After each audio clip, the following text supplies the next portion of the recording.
What's up, bookworms? Welcome to episode 124 of the Cantina Book Club podcast, where readers can find interviews with authors of all genres. I'm Megan, self proclaimed content queen, here to bring you interviews from the authors themselves. Each week features Cantina conversation with an author. Sometimes they're returning guests, and sometimes it's someone new. Please be sure to hit that subscribe button so that you never miss out on an episode, and feel free to browse through existing episodes so that you can catch a previous interview about a book that you finished. Today's episode features a chat with Walter B. Levis talking about his book, The Meaning of the Murder. That book is available now.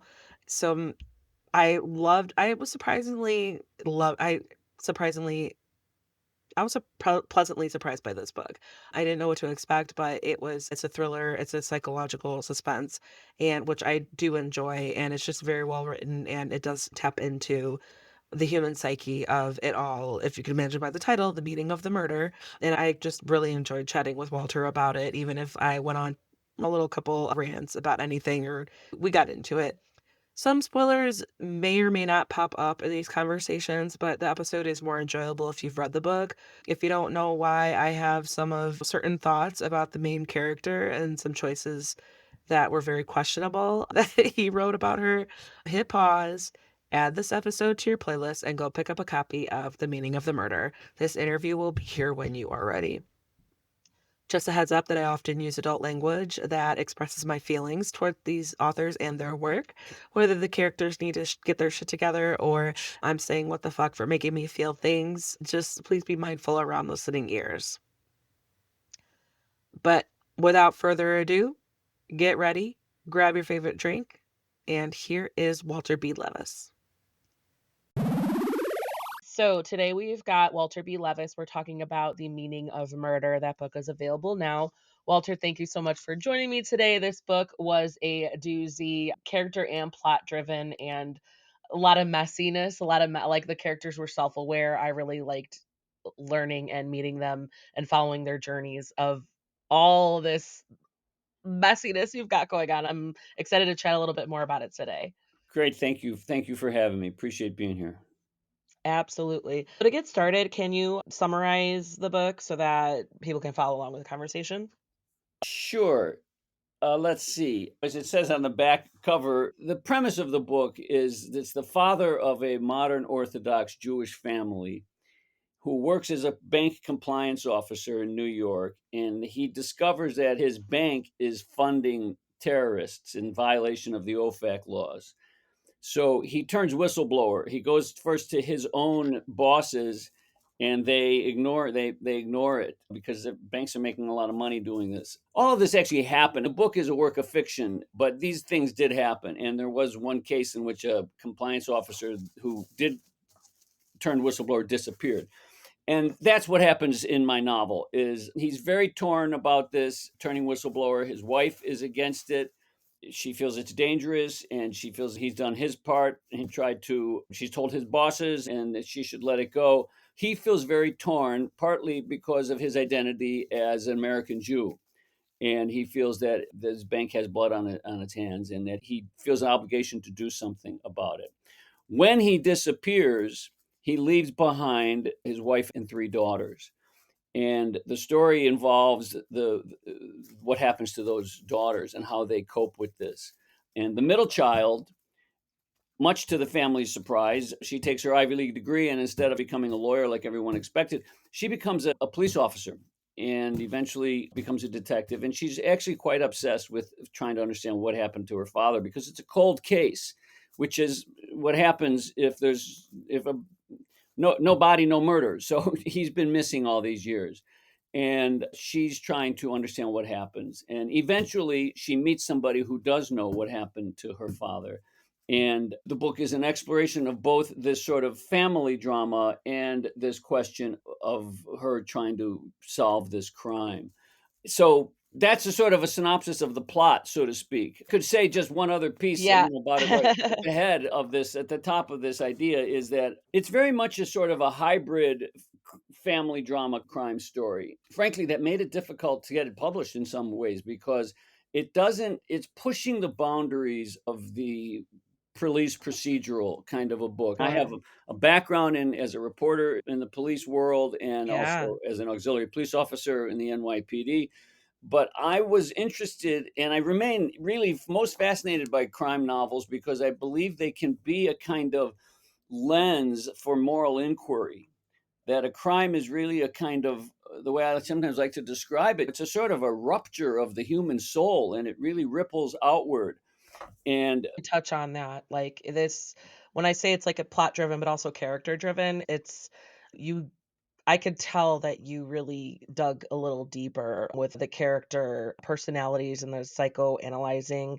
Because oh god, Eliana, she is very much flawed, but she's so self-aware, you know, like, to an extent, because until she, like, starts to really, like, lose it, and other than that, like, Eliana, there's a point where it's like, "Oh shit, she's losing it," you know what I mean? Like, and you know, she's just I feel like if she didn't have this kind of family, like, if she didn't have a mom and 2 sisters, if she didn't have Danny, if she didn't have, like, her circle of her job, like, the network in her job, I feel like she coulda gone way off the deep end and really, like, just spiraled and not been kept in check, because even though, like, there are people who are, like, kinda keeping an eye on her and they care about her, and she knows it, and that's why she like, is so secretive, because she's like, "I you they know, don't need to know about this, because if they did, they would become they wouldn't." She knows that they would be much more involved and be pushing on her more you know. to be like, "What are you doing? You need to take a step back. This is you're becoming obsessed. We're worried about you," things like that. Yeah. This is something I'm interested in, is that what happens to us as we pursue justice? And that's a complicated question, I believe, that to what extent do we have our own kind of red lines that we feel we wouldn't cross. And this question of the inner journey is very interesting to me. And I think that's what you're picking up on is that she's very involved in an inner journey, which is partly in the title of the book, The Meaning of the Murder. What I'm interested in is this exploration of meaning, basically, that the three sisters all experience the loss of their father in very different ways Right. and the book's title, I could say this maybe to whether someone's read the book or not, but the book's title comes from a famous book, and there's a quote from it at the start of the book, a famous book by Viktor Frankl called Man's Search for Meaning. And Frankel is was a survivor of the Holocaust in the camps, and his book was written shortly after he was liberated from the camps. And what he's getting at in his thesis of his book is not just that meaning can be found in the face of suffering. That's the usual takeaway from this book. But I think he's also saying something more subtle than that, which is he's trying to push this notion that meaning is something we are responsible for. Sometimes it's put this way that Frankel is saying we shouldn't ask what is the meaning of life. We should be asking what is life asking of us, and that meaning is situational. Meaning depends on how we respond, how we take something in, how we experience it, what we do with it.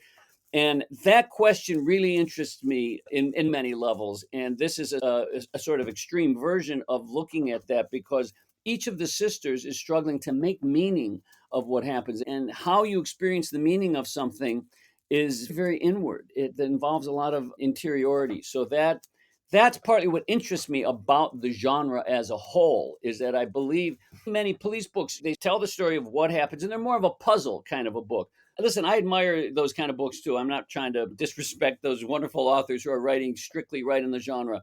But the issue is to solve the external problem and how does the person figure it out and what goes into resolving the case.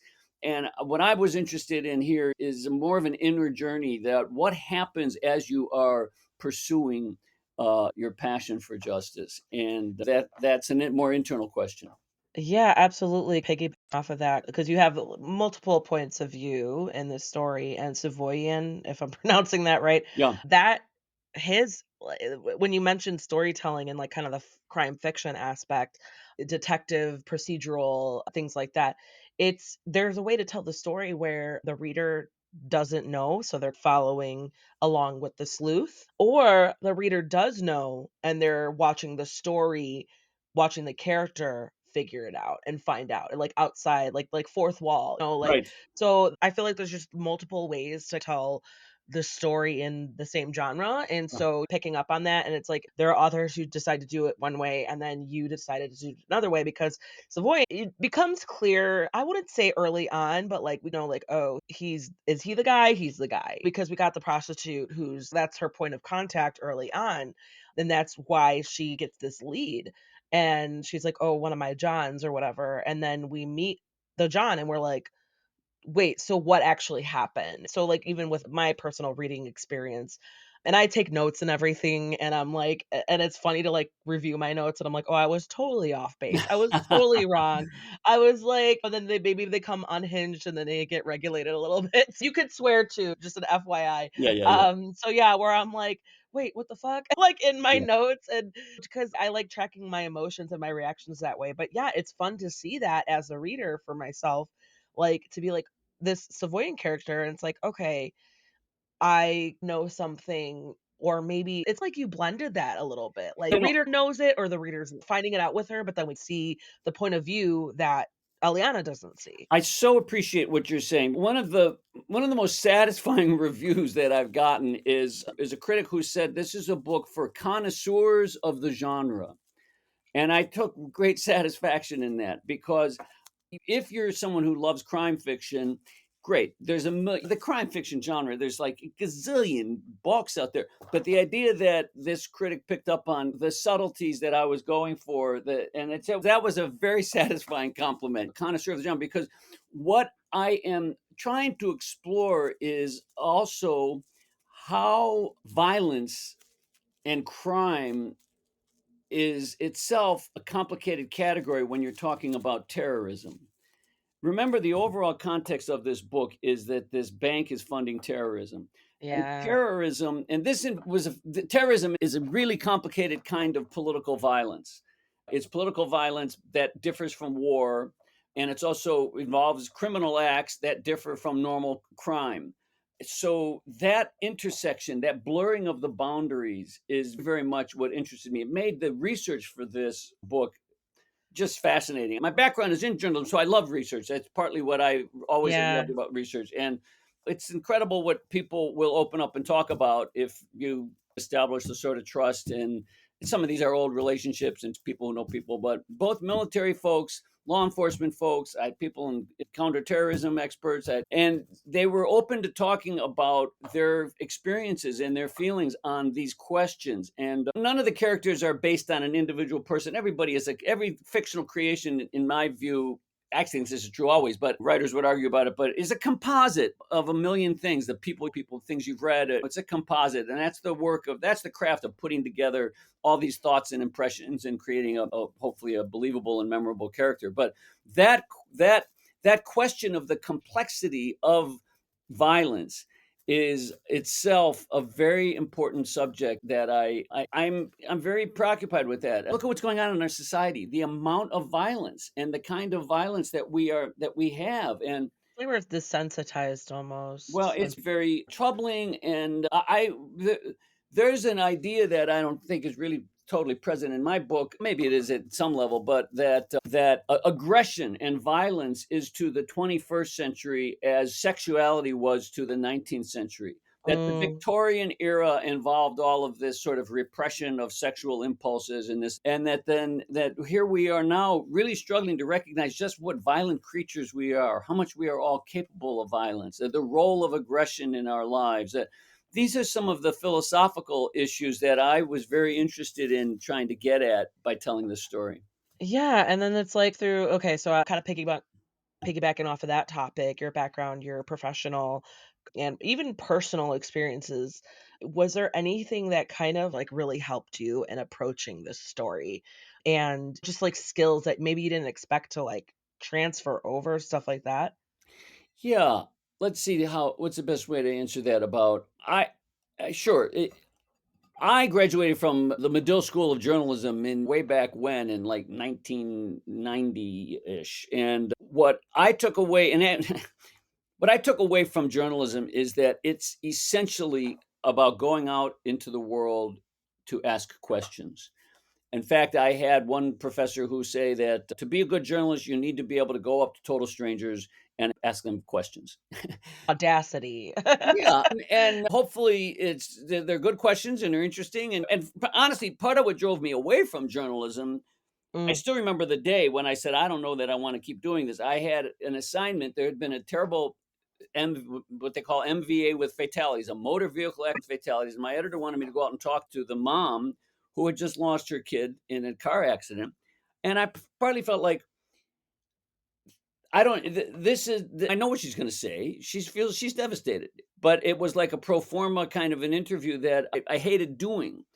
Now, that's like kind of the darkest side of journalism. The more interesting side is to be able to ask people who are in positions of power to talk about what it's really like, what's really going through their mind, what the considerations are. right. That's the sort of, but the basic skill was this question of going out there and interviewing people and getting folks to talk with you. So that was the coin that I think I traded on all throughout. And some of these are personal relationships, so that's a little different. But this going Sure. out and talking to people is what journalism is all about. And I could say something else about this that might be interesting to your listeners, which would be, what's the difference between trying to be a journalist and trying to be a novelist? Because to me, that difference comes back to this question of the internal versus the external. That Right.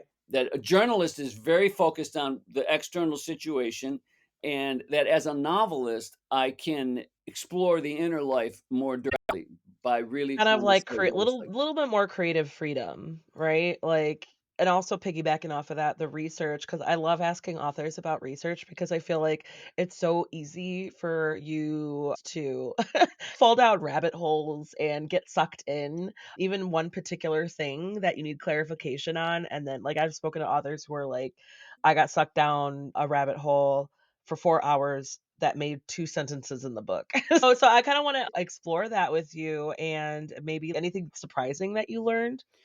Sure. There was a lot that was surprising. When you talk about the rabbit hole, one thing I can say is that I worked on this book off and on for more than 10 years. Yeah. And that is, I think, an important thing to understand Yeah. about research, that this is not like going to research this and then write it and then you're done in 6 months. Right. No, that's really common, just a heads up. Like, Totally. Totally. yeah. And so one of the surprising moments for me was several years ago. I was at a graduation of the Navy SEALs out in Mm, Coronado, California. And one of the speakers at this commencement, and this was the real deal. These were the guys getting the pin. They done it. They were Navy SEALs. And one of the surprising moments was one of the speakers said to everyone, to the new graduates, that you will do things as a soldier that will violate your values. You need to prepare yourself for that. yeah. Yeah. And it was a profoundly honest, you could hear a pin drop after he said this. And it was a profoundly honest moment, I think, for everyone. So that was something, that how directly he was saying Yeah. that. It was not no rah-rah patriotism, none of that. He was trying to say, your values will be tested. This is going to be painful for you. You will be violating your own values. It was a very penetrating moment. Another thing that was in from that same moment that was very surprising and penetrating is he said, I would like to acknowledge and congratulate all the family members who are today becoming Navy SEALs. That's the girlfriends, that's the wives, that's the mothers, that's the fathers, that's the brothers of the friends. You are all in the Navy, because what happens to your soldier is happening to you. Yeah. And that was a very profound moment. That that's really powerful. That was a profound moment, that Uh, this is what I mean, that violence is something that ripples outward. It affects everyone who is involved far outside of the immediate act. So that was very powerful. Now this was years ago. And that scene doesn't make itself directly into the book, but this is what I mean by the power of research and the way that writing ultimately, if you make a real commitment to writing, the way I think about it is that The commitment to writing deeply, writing authentically, trying to write this kind of book that is challenging and that is not simply following the genre. It involves an openness to all kinds of experience that you just, I had the chance to go to the graduation. I went, and you don't Yeah. know what you're going to find. And there's a constant sort of interacting with everything around me that I just find is part of what is so stimulating about trying to do this work.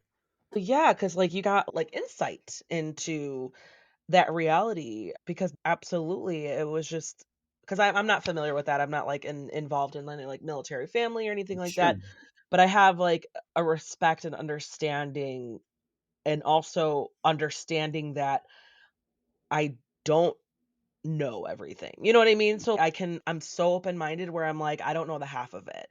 And in general, that's how I am, but that's like one of the things where it's like military, like service, people who are in service. I have extended family members who served, but other than that, I remember my uncle, my mom was like, "Oh, he never talked about it. He doesn't Right. like to talk about it." Sure. So that's I think that those kind of like that's enough for me to understand like, oh shit. And awesome that you got to get that little spot where you were like, it's very I feel like not a lot of people get that type of insight like you did. That the novel brings together a police officer and a military personnel, and Mhm. so the 2 main characters are essentially a cop and a soldier, and that question of their relationship is something that I really am interested in, as well as trying to be sympathetic to what it's like Yeah. for them. It's another honestly, some of the harsh criticism that I've gotten is that these days, there's so much critique of the police.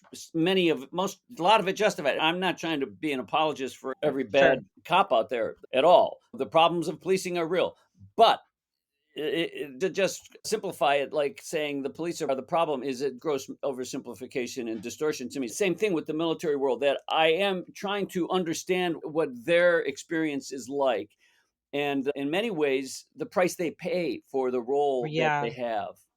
That interests me. Yeah. Yeah, absolutely, and I think that's you were able to do that when you got in so much into the character aspect, Yeah. like, just really flushing out their internal monologue or their flashbacks, Yeah. and just really diving deep into, like, the character backgrounds. That's how you explored that, and that Yeah. came across at least to me personally. I'm not gonna speak for every reader out there, but that was very clear, and the story has a lot of layers, and that was, like, some of the layers where you're, like, really inviting the reader and challenging the reader to, like, dig a little bit deeper and maybe question themselves too. Ultimately, that's what I think can be so valuable and meaningful about the reading experience is that we're left wondering about ourselves. Now, some people may not like that experience, especially if you're really just looking for something that is entertaining and just a break from life, which is fine. We all need to be entertained and to take a break. But that You're hoping that the reader like, readers in general know themselves, right?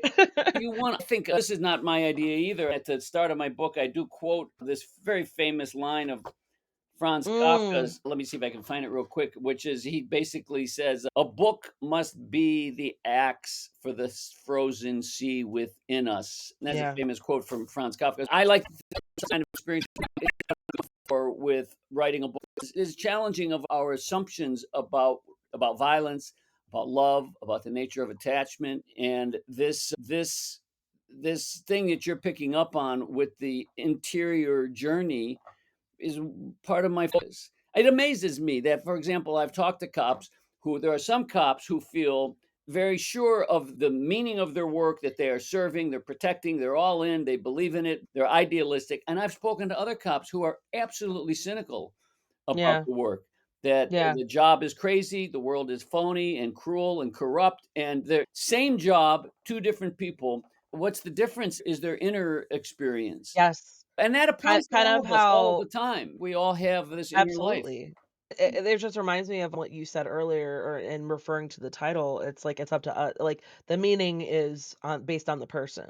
Like, the person gives meaning. Their brain, their Yeah, personality gives yeah, meaning, their experience gives meaning yeah, because the meaning of murder will mean something to me will mean completely something different right, for you like because you are right. you have so many years of experience, like, inside the frame, like, in on the job, asking questions, not just, like, professionally, like, for your role, but then also on the outside and asking questions Yeah. and researching and stuff like Yeah. that, and, like, the aspect of journalism, it's I totally sympathize with that because it's like you obviously have a passion with finding the truth and researching and all that, but then, yeah, there's a level of sensitivity that you have to have, even though it's like, I need these answers. I know that you're going through something horrible right now, but I need some details. And it's like, how do you approach that? To me, that's I couldn't do it. It couldn't be me. So I have so much respect. And so like with law enforcement, but also the media is under fire a lot of the time. But it's a double-edged sword. It's like, how are you gonna get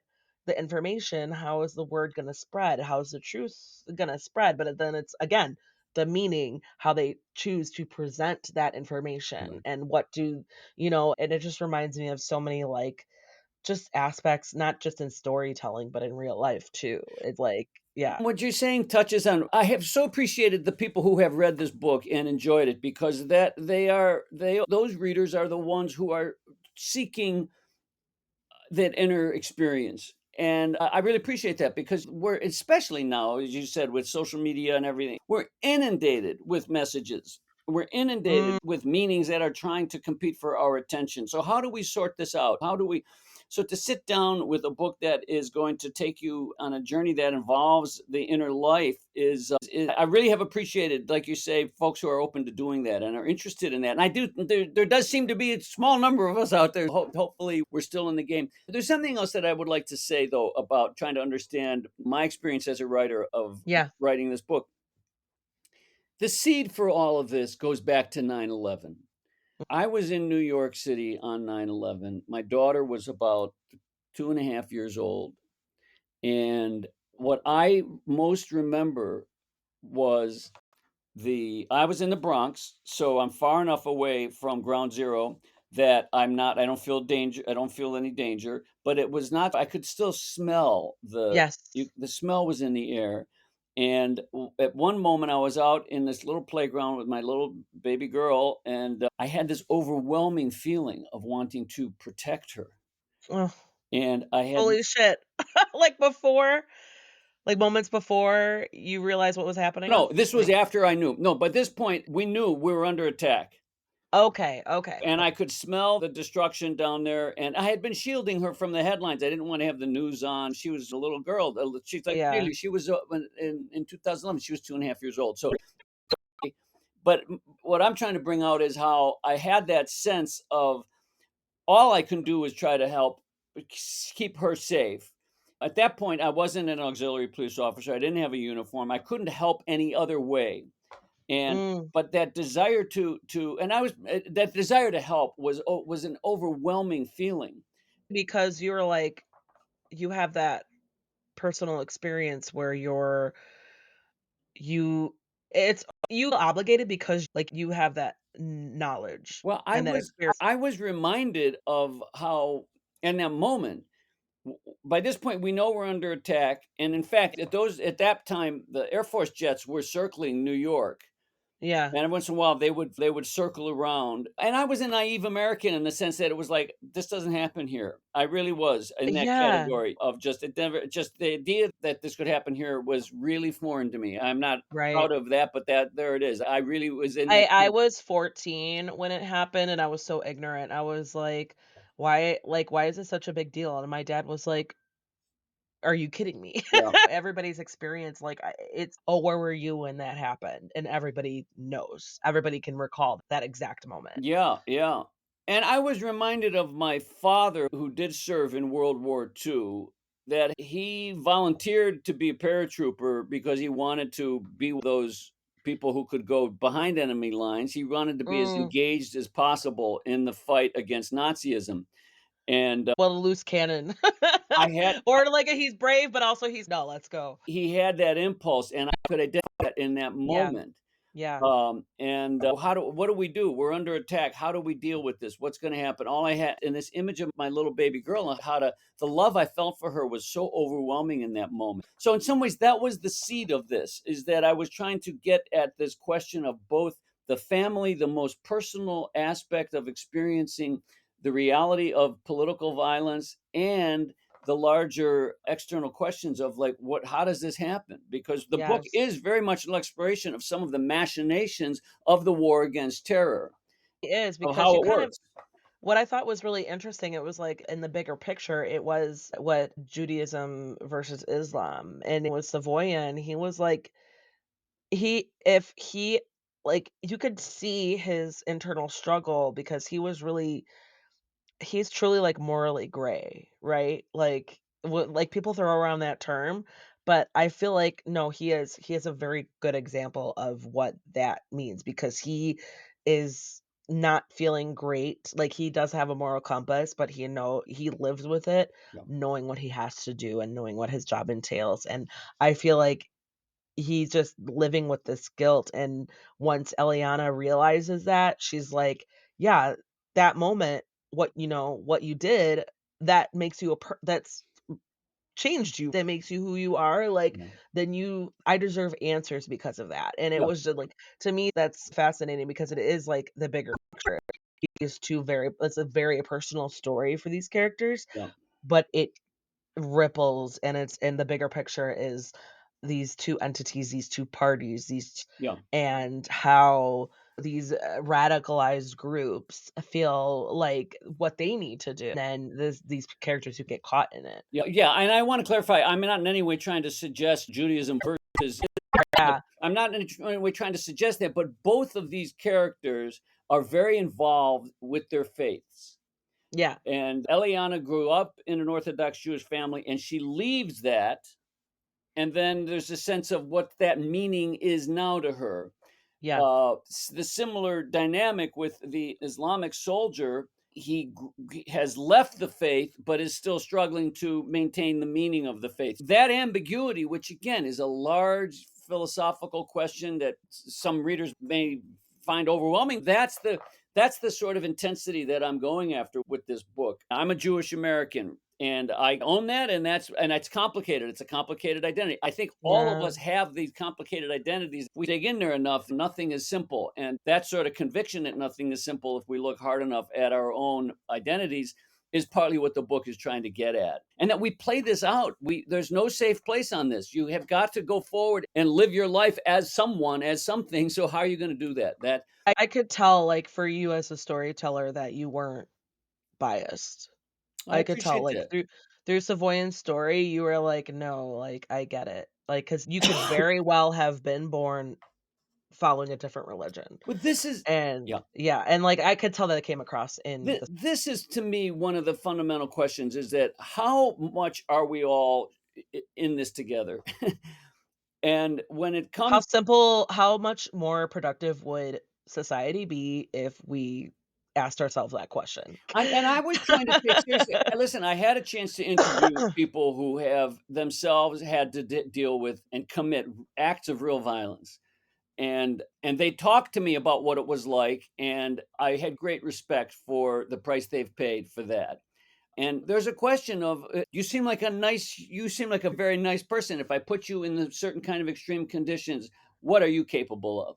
Yeah. Now that's a dark, troubling question, but it's something worth exploring because I believe that part of our fascination with these crime books and the true crime stories and all that you can it's one of the most popular part of our fascination with that is that we are so curious about the nature of violence.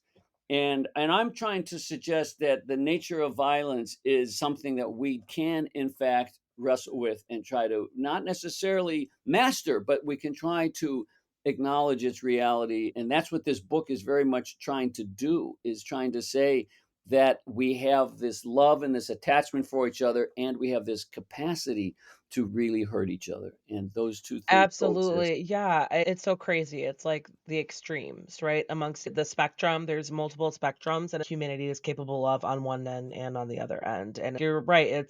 I appreciate you saying like, no, like I own what I am. And it is really like I do have sympathy for people of your denomination, especially if you own how devout you are. I was raised Catholic, but even then, it's like as I'm growing older,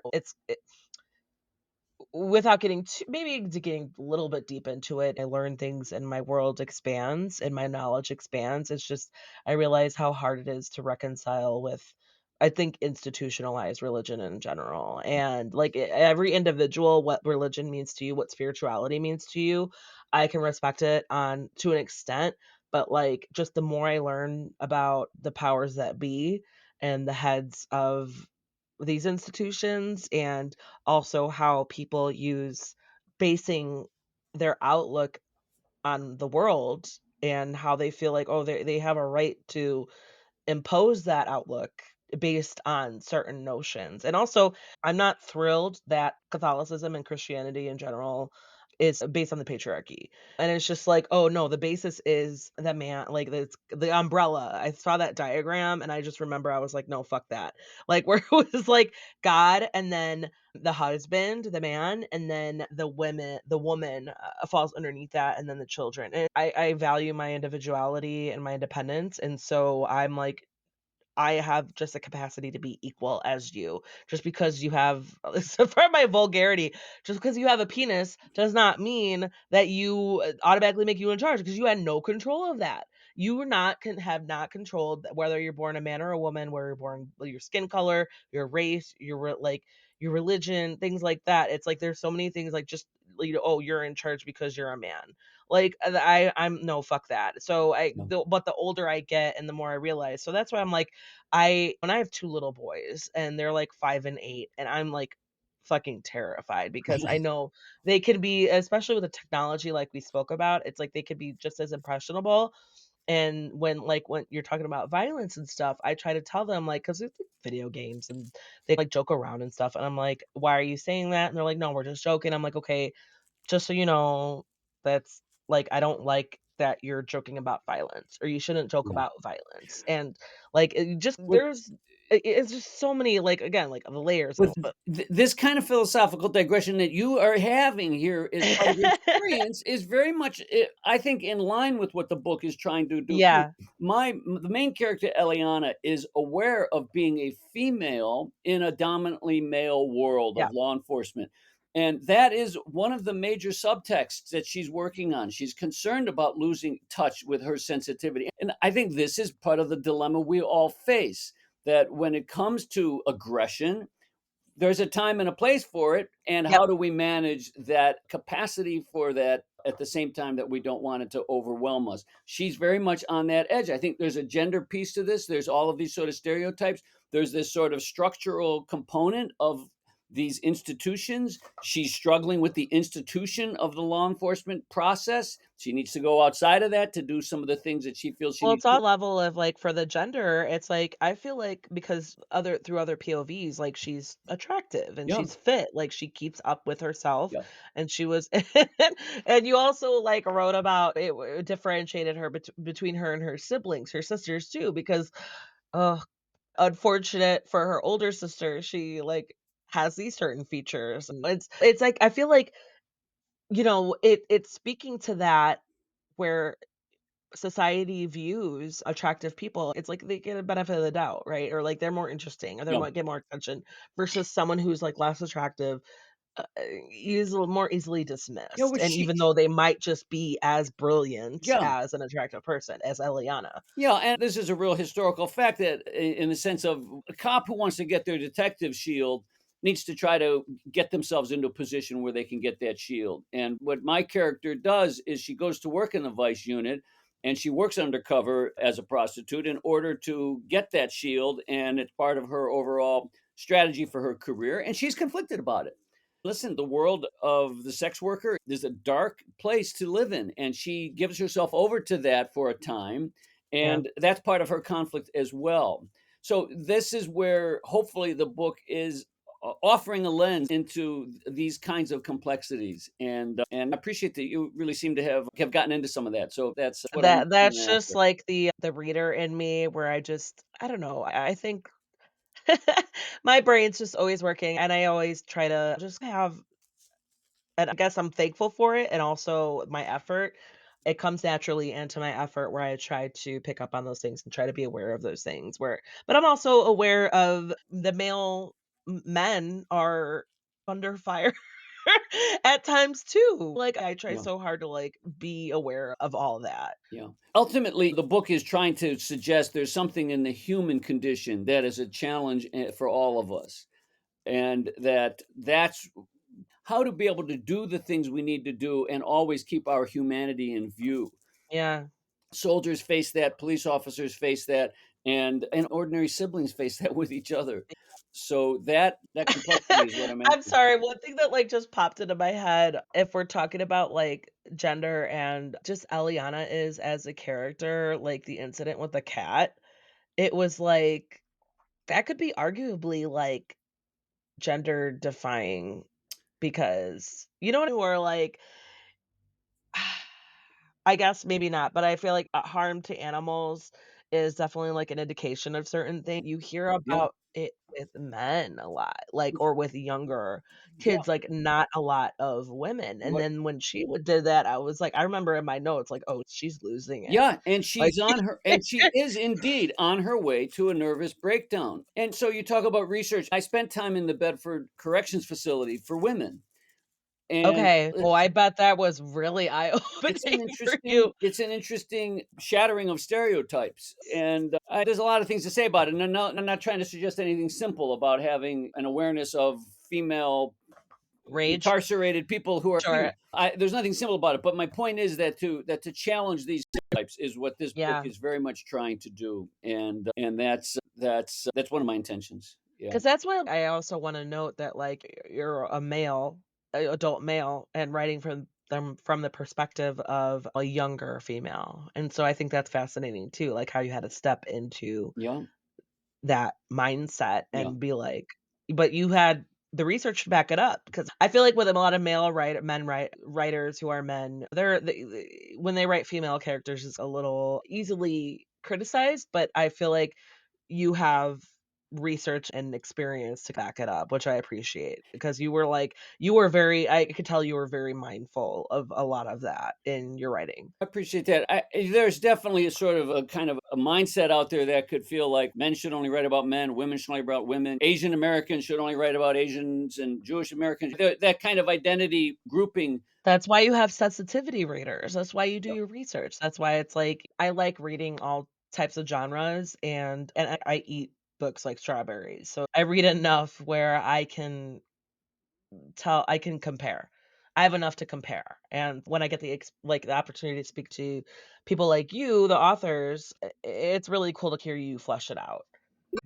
Listen, hopefully the reader's experience is satisfying one in that these divisions that our capacity for empathy is hopefully greater than the divisions between us is I guess would be one Yeah, way to put it. That if I say you can't understand what my life is like because you're not a Jewish American man, then I've put a real boundary between us. I'd like to believe that sure, there's no such thing as perfect understanding. I don't know how we would measure that or achieve right. that. But the idea that there's some you have the capacity to understand me because of the capacity for moral imagination, for empathy, for human sensitivity to each other. Hopefully, that is greater than these divisions. And if not, we are stuck with a lot of fragmentation. But Yeah, this book is it's this is there's a character from a male point of view. There's characters from female point of views, and again, it hopefully is compelling on the page, and that again. What's been most satisfying is this kind of like the review that said it's a connoisseurs of the genre that if you're just looking for a straightforward police procedural, right. that's not what this is. But if you're interested in some of these other kinds of questions about moral inquiry and the inner journey of what it's like to be confronting violence, this is a family that is having an ordinary life, and then suddenly they are caught up in this global war on terror. And all of the sudden, they are part of this very public political machinery that has invaded their personal lives. And that disruption has all sorts of internal, inner consequences. And that's what I'm trying to explore. Absolutely, absolutely, and I feel like you could've I don't know, I'm like, could you have made it a series? Probably. Well, Like, probably. Probably is so much more under the hood where you could explore more. yeah, some of folks have said, "Is there going to be a sequel?" And who knows? I'm working on right now is it not a sequel, but I'm working on another novel. Well, and I can edit this out. I'm a little mad that Savoyan just, like, disappears. He's like, "Oh, I got another job." and then she never Yeah. hears from him again. But I also love that she and Danny had another shot because he's so, like, hung up on her. I love him. Oh, I good. love male yeah, I loved him even though it was like I feel like readers, like, almost any type of reader is even almost any type of person has been there, where they're just like, ugh, like, either the one that got away or, like, they recognize their mistakes in the relationship or they're like, no, like, they can't get over them, and it was like like, he knew her, and he was so important to her, even if she didn't, like, maybe realize it, but even, like, when she needed help, she was like, "Ugh, I need Danny." Like, Yeah, she yeah. and I love that, but I love Danny as a character, I just felt so sorry for him, and I was rooting for I him, and appreciate that. That means yeah. a lot to me, actually. That means a lot to me because he's the good cop. He's a good guy. He's trying to do the right thing. He's not a perfect guy. He's flawed. He drinks too much. He does this and Yeah, that. But no, I appreciate that. I appreciate that. And look, yeah, the idea that there's a sort of unresolved quality to the book is partly intentional. That there's a lot of resolution at one level for Eliana. yes, She has begun in one place and ended in another place, and it's another thing that interests me about the genre that in many crime books, the main character really stays the same. It's the situation that changes. And what I'm interested here is that I want the main character to undergo some yeah. changes, psychological growth, inward development, and the situation itself might not be resolved, but what happens is that our inner experience has changed the meaning of the Yeah, situation. I totally understand why you did that because you gotta end the book somehow. You gotta end it some way, and I think that was really because I think it was just because as a reader, from my experience, you developed such a powerful exchange and dynamic with these 2 people, and then I think I felt for her because she was just cut off. She was cut off because like, Yeah. she didn't know because he was like, "Yeah, I'm gonna help you." Um, and then he was like, "Drop me off, like, I gotta sorry." And then he still, like, laid out all the resources for her, but then I think maybe it was just a personal preference, like, I totally get why you did that, but I was also like There's a larger question at stake in the soldier's attachment Yeah, yeah, because yeah. one of the things that also I got from talking with military folks is there's an idea out there that the soldier should be unattached because then he's going to be just focused on being a warrior. But I've spoke to other guys in the military world who say that in fact the best warrior is also a lover because the Mm, warrior who knows love knows what he's fighting for, yeah, and that makes him a better soldier. So being someone who understands love will make you more capable of knowing what you're fighting for, will make you a better soldier, as opposed to thinking that your attachment is going to divide you and make you a weaker person. So there's more than one way to look at this, and I think yeah, that dilemma is partly what I'm after dramatizing. absolutely. Okay, I'm gonna throw this at you. It's a two-parter. What were the most challenging parts to write? What were the most enjoyable parts to write? What were the most challenging parts to write, and what were the most enjoyable parts to write? In some ways, the most challenging parts to write were how banking and OFAC violations and the technical parts of the global war on terror and how the tracking of money works. It's technical. I hope that the reader feels that they learn something about how that process works. I enjoyed learning about it. I again was very indebted to friends and professionals who opened up and talked to me about their experience of it. So that involved a lot of absorbing a lot of knowledge and absorbing a lot of complicated information that I didn't want to just, it wasn't an essay on explaining all that. It needed to be embedded in the story. So that was very challenging to write. What was the most enjoyable part to write? Enjoyable is a tough word for me as a Especially, well, writer. for the subject matter, right? I find writing comes out of a deep inner. I had a writing teacher, the great playwright Romulus Linney, who once was talking to, this was, I was a young guy, graduate student, and he said, write about what makes you cry. And it was a compelling piece of advice that sort of stopped everybody in their tracks and put a little hush over the room. This was at Columbia University in their MFA program.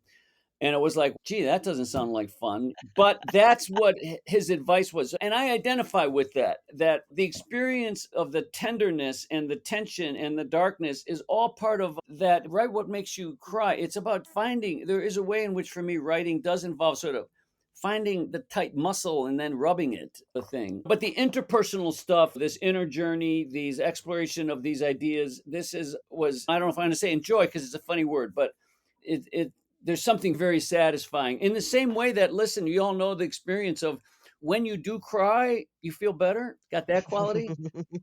Romulus Linney's advice, write what makes you cry. It's like, then if you can go into that and do that, then there's a release that happens. There's something maybe not enjoyable, but something satisfying about doing that. And the release. Yeah. Yeah, you find that the weight that lifts off of you. Yeah. I can And it, respect that. yeah, and I think writing has that quality. It's like you're trying to get something out. I've also heard writers talk Absolutely. about you're trying to extrude this thing that's inside you and you want to get it out. And when do you know when the book is finished? When it's out of your system, when you can be done with it, when it's finally quiet in there. I find when I'm writing, You have a little bit of peace. the book wakes me up at night. The voices, you hear them. There's a way in which you're trying to write to be free from it. So do you have a journal on your nightstand where you're Absolutely. like yeah, Absolutely. yeah.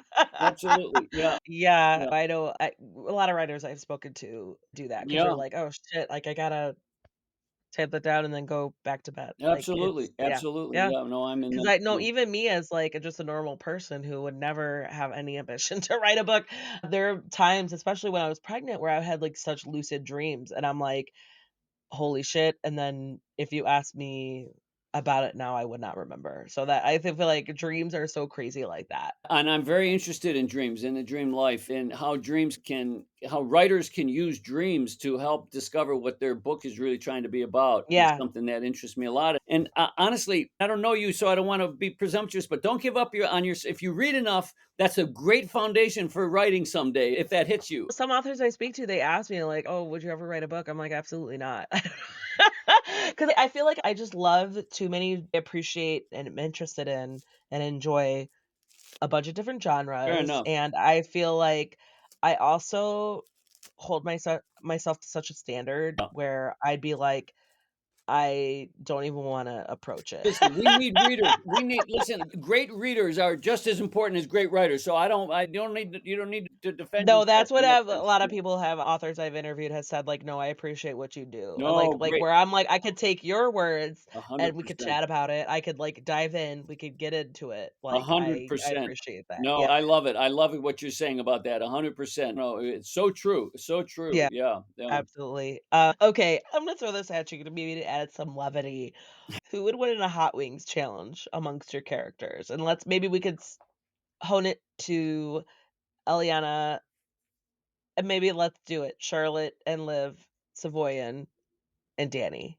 Amongst the 5 of them, who would win in a Hot Wings challenge? So I have to acknowledge my ignorance. Or maybe it's my age. I just turned 65. What exactly is So, is the like, challenge? okay, so if you've seen or there's a show that, like, it's called I don't know if it's called Hot Wings. Maybe it is called Hot Wings. Basically, how it sounds is how spicy there's a show with Sean Evans.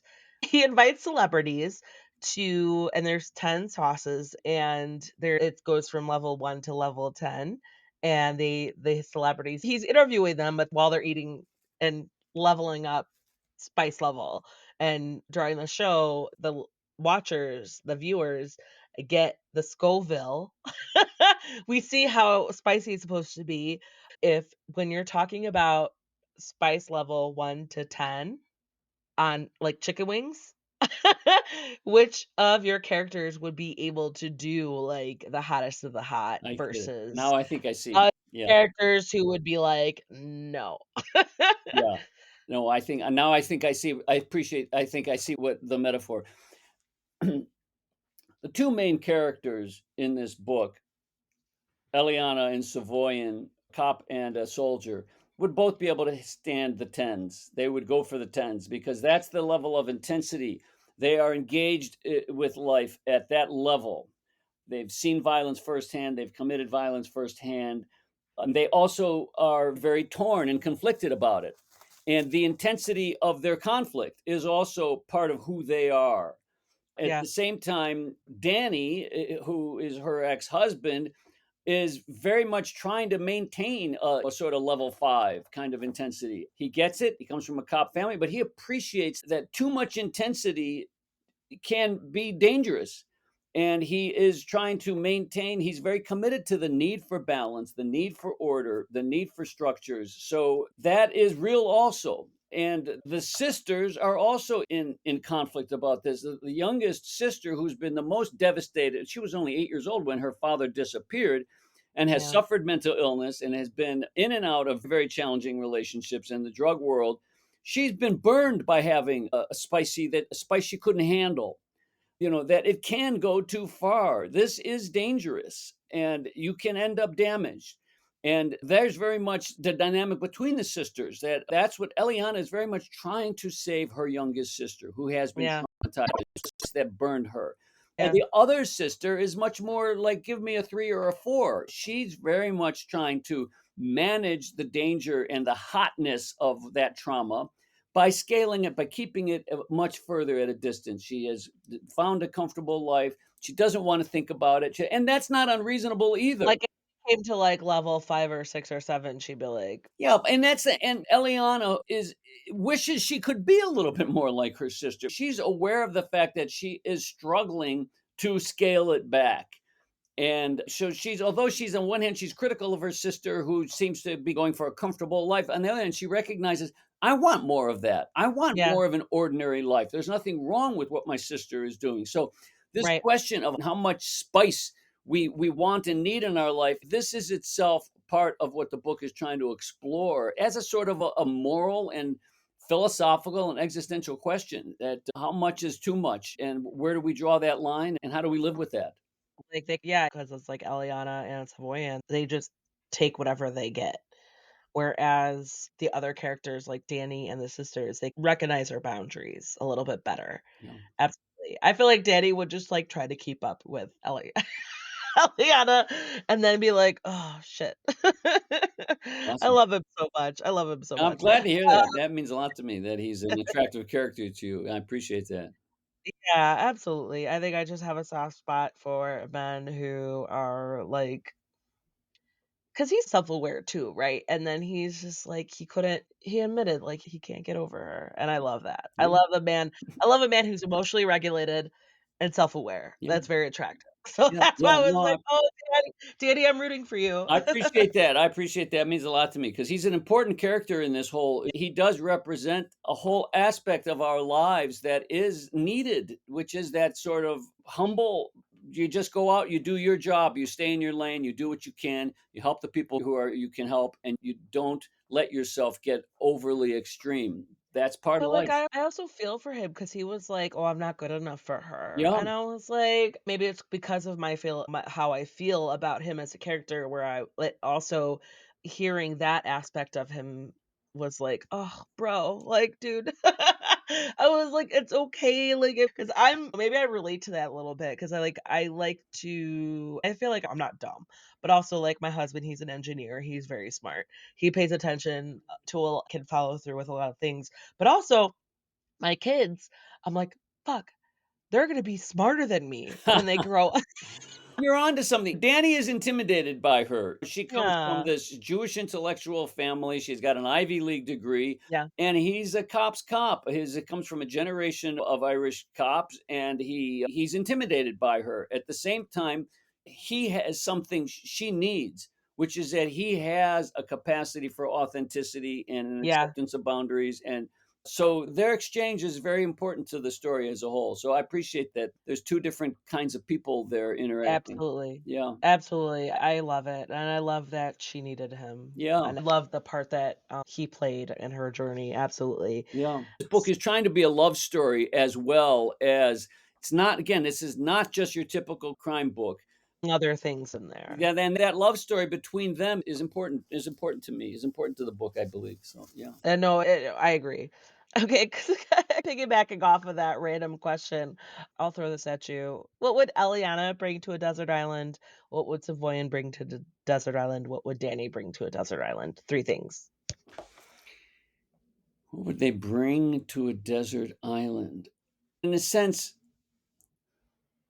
What's the most important thing to each of these characters?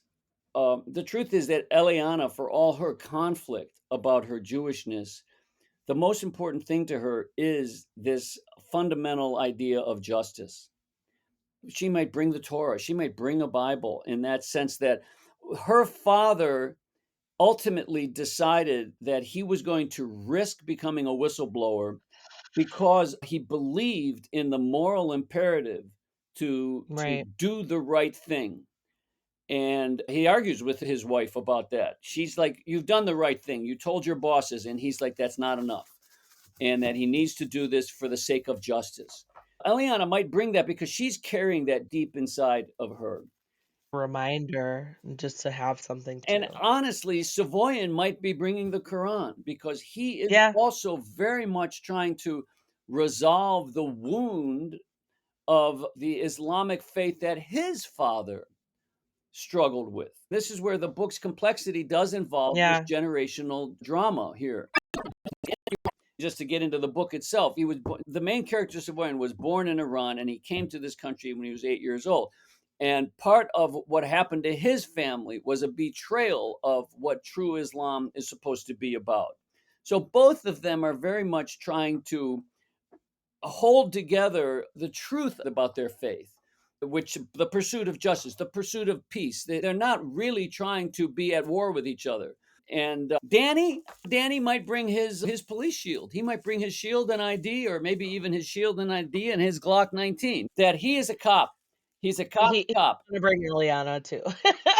and he would be happy to bring Eliana. But Yes. what's most important to Danny is he believes in the need to maintain order, that this is what the police do. They make possible Yeah. the capacity for us to get along. And he believes in that. So he might bring that with him on his desert island. Because I do think that these questions of what's most important to the characters, this is an inner question of meaning. This is about the meaning. That's what the book is trying to explore. How does holding those meanings motivate them? And also, like, if you're doing something horrible, how do you justify it? Because Exactly. that's also when Aliana finds out the truth, and Right. she's trying to, cause she has some conflict of the level of understanding that she gets Savoyan. She doesn't hate him, and it's complicated, and especially when she first meets him at the bar. It was so funny, I have it in my notes, like, "Uh-oh, she's attracted to him." Like, it was just, and there is some tension, there is some energy there, Right. but then that also that's complicates things so much. If you couldn't complicate it more, Walter, you complicate it even more, we're to be like, Mhm. there's an understanding Yeah. on top of an understanding. Yeah. And I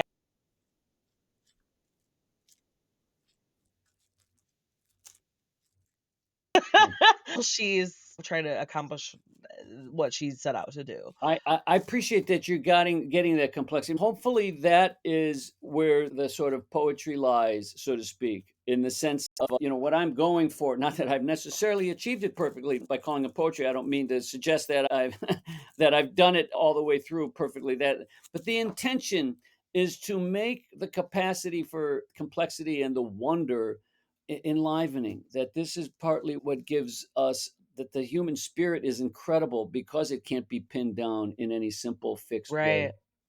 Yeah, I know, it's just ugh.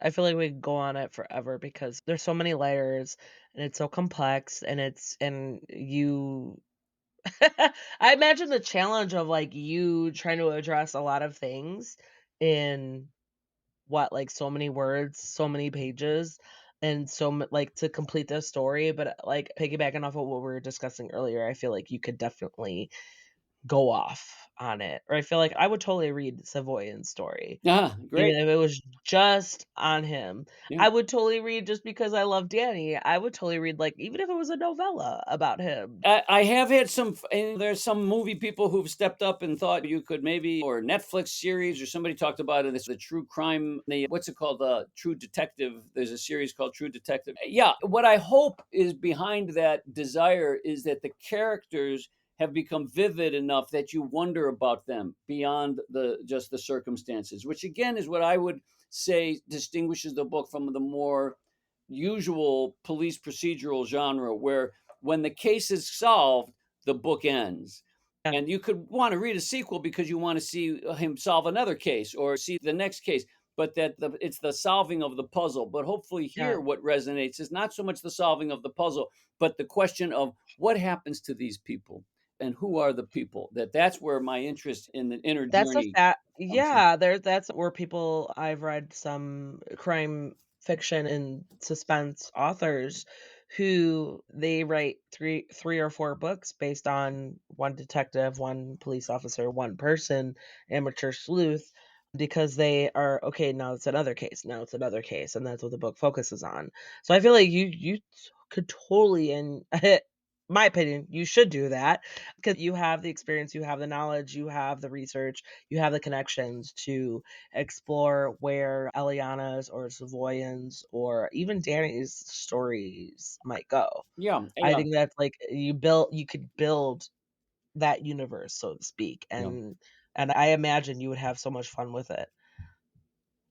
Could be. Again, I try to write from that inner impulse of like, what's the sore that wants to be rubbed now? What Yeah. there's an inner impulse to writing for me that, again, following that idea, write what makes you cry, or write, stay close to that inner impulse for the story you want to write. And also, I don't mean to criticize writers who are writing with that sort of you solve the problem, the case, and then you go, that's beautiful and that's hard to do and that's real. The traditional crime genre, there's no shame in that at all. And I don't mean to be suggesting that I'm above and beyond that. I think it's different, though. It's different than what I'm after, which involves more of a moral inquiry, and the focus is a little bit more on the inner life of the characters than on just the external situation. Yeah, but also feel like I don't know, I feel like you haven't told the whole story. There's more to tell. Hopefully, there's more to tell. Yeah, yeah. Absolutely. So just a couple more questions before we wrap up. I'm gonna throw this at you. You don't have to answer it if you don't want to. Reading? Any books I feel guilty for not reading? I have not ever finished. I started it, but I never finished the Satanic Verses by Salman Rushdie. I feel a little bad about that because there's a writer who I identify with because he was trying to write what exactly felt most important to him and was willing to be harshly criticized for it. And of course, paid a Uh, terrible price for it at a whole other how level. many pages is it? How far did you get into it? I read about 100 pages, but it's a very long book. And it's a very postmodern book. It's a fractured narrative. It's not an easy book to read, and so Okay, I just haven't okay. finished it. But it's something that I would like to get back to because I so admire his approach to what he thinks is valuable about literature. Because I'm trying to identify with those same kinds of things where that R it's not a question of finishing a plot. It's a question of exploring a character, and exploring exploration of character is never over.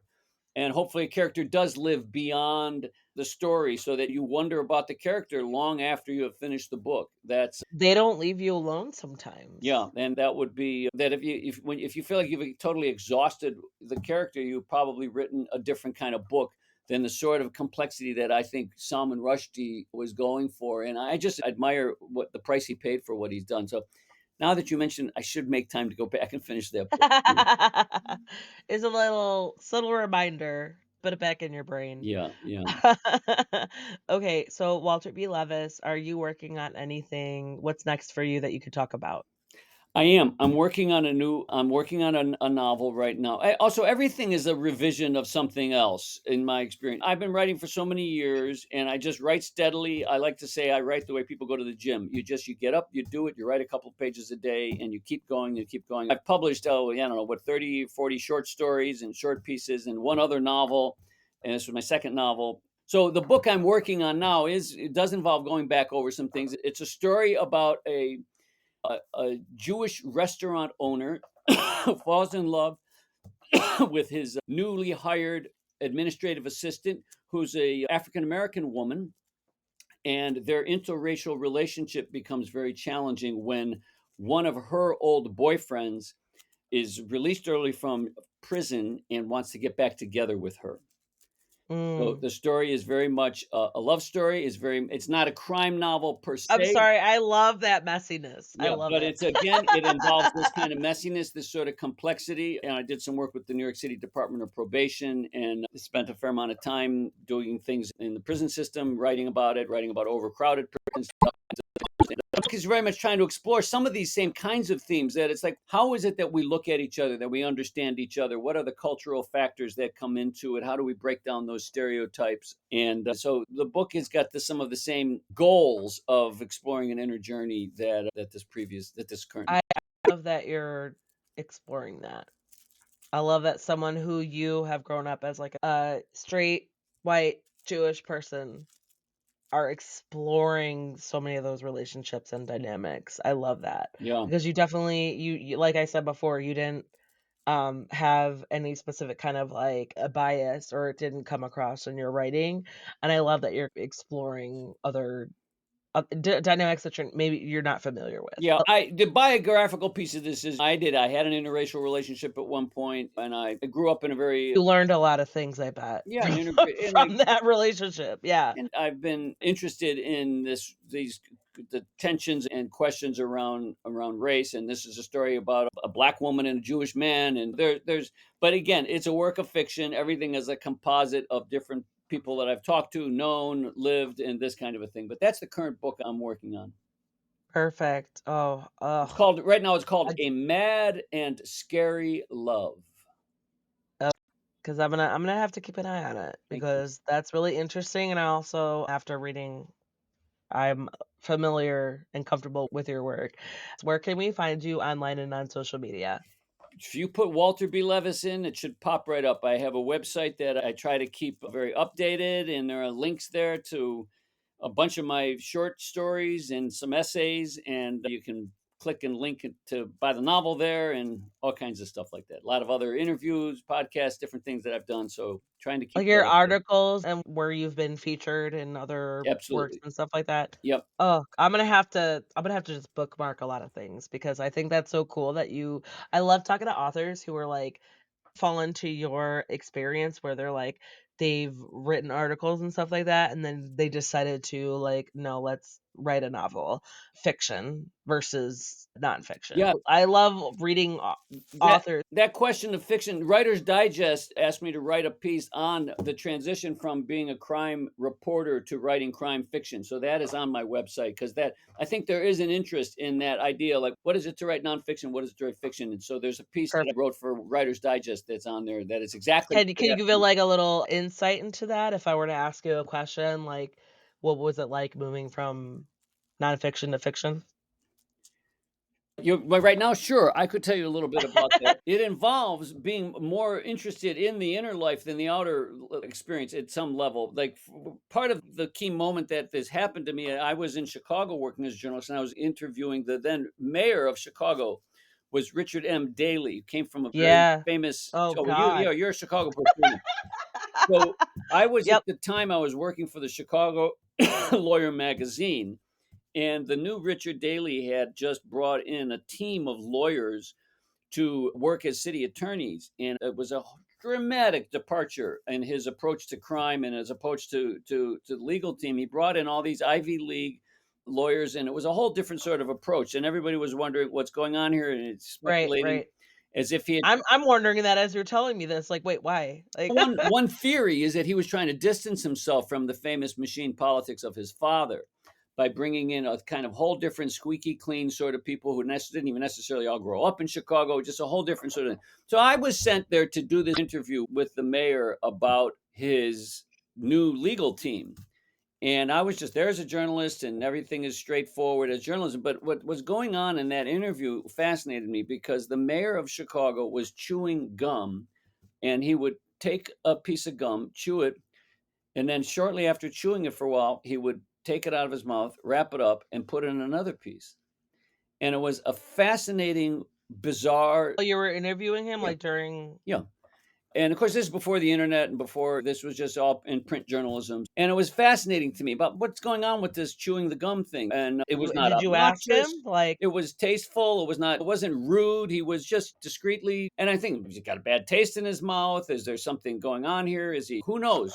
And I couldn't really find a way to ask him about it without it seeming inappropriate and rude, and I wasn't there to talk You about. know, of course, yeah, sure, yeah. But when I got back to write the article, and the article was fine, it yielded good things and was about what it was supposed to be about, I couldn't shake this habit No, that it was so because, like, the fascinating. whole time you're talking about him, he's just, like, this Very discreetly, it wasn't rude, it wasn't, but I was fascinated by it, but now that's the and I know at that moment I was very aware of the idea, that's the kind of thing, but a journalist is, I couldn't find I it. feel like you should reach out to, like, his assistant or his anybody on his staff who was like, "Why?" Maybe that was, like, him maybe it was just, like, a tick, like, he was like that helps him center himself, I don't know. But that's so Who that's so knows? But funny to me. that's the for me, this is just, I'm offering this story as a as an emblem of the difference between what the fiction writer can do and what the journalist can do. Sure, there might have been a way to find another research and ask somebody to get comment on it, and then they might not have wanted to comment on They're it. like, "You okay? Your breath is fine." I Yeah. don't There's ways to make jokes out of it, who knows? But the novelist has the freedom to take seriously what might be going on at the inner he level. probably appreciated that you, like, just didn't acknowledge it at all. Listen, as most journalists know, politicians aren't going to say anything they don't want to say. It's a constant Yeah. game Oh, between. yeah. So I don't think he didn't have to worry about me, and that's how the game goes. I'm going to tell you what I think I want to say. And journalism involves all of this constant dynamics, but I love that outlook, like, he's not gonna talk to me, in any way that he doesn't want to. Love that's how the game goes. that. In my Yeah, experience, the game is very much always set. Journalist comes into the room and people are very aware of like, oh, now what do I say and how do I do it? But again, and no shame to straight up journalism. I appreciate that. And a good journalist can deal with all sorts of inner questions and all yeah, sorts of inner realities. So I absolutely. don't mean to suggest that they can't, but No, I couldn't do what you and your colleagues do. I don't know. I think I'm just the mentality where if I don't wanna talk about it, I'll leave it alone. I'm not gonna push. And then maybe you pick that up and just speaking with me for the past hour and a half where I'm like, "No, let's to the next one." You know what I mean? I just don't but I guess it depends on the purpose of the conversation, right, right? Like, right, yeah, absolutely. Because like we talked about before, I couldn't not be a journalist because you guys need to get the truth, but then you also have to be like sensitive and respectful yeah, and but also abrasive and like all I couldn't do it. I'm just like, nope, couldn't be me. it's Be in me. a lot of levels to Yeah. it. So Walter B. Levis, The Meaning of Murder, that book is available for your time, for your entertaining me on my tangents, and for your authentic answers and just everything and all your time. And if and when you are releasing your next project, feel free to reach out. I'd love to chat again. I appreciate that. I appreciate that. Thank you. And podcasts like this are really doing nice service for the those of us who care about books. So I appreciate what you do here. Thank you very much for including me. And there you go. That was Walter B. Levis. The show notes for to see links where you can find Walter online and on social media and where to purchase the book. In the show notes, you'll also see where to find Cantina Book Club online on your favorite social book communities, Instagram. I'd love and appreciate it if you could hit that follow button and so that you never miss out on book reviews and author interviews. If you have any book loving friends who are looking to get more out of their reading lists, please share Cantina Book Club with them so that they can find upcoming releases and interviews with authors. Another way to help this podcast is to head on over to your favorite player and give Cantina Book Club a review. It helps you reach more potential fellow book lovers like you. And that goes for help out.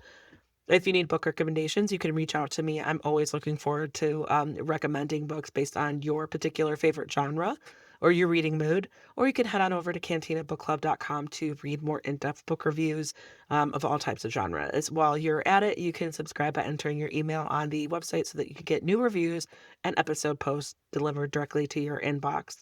If you want to support Cantina Book Club even more, you could donate by finding the form on cantinabookclub.com. Whether it's a one-time donation or as little as $1 a month, I seriously appreciate the support and will share my appreciation by giving you a shout out on the show or maybe sending you something a little extra.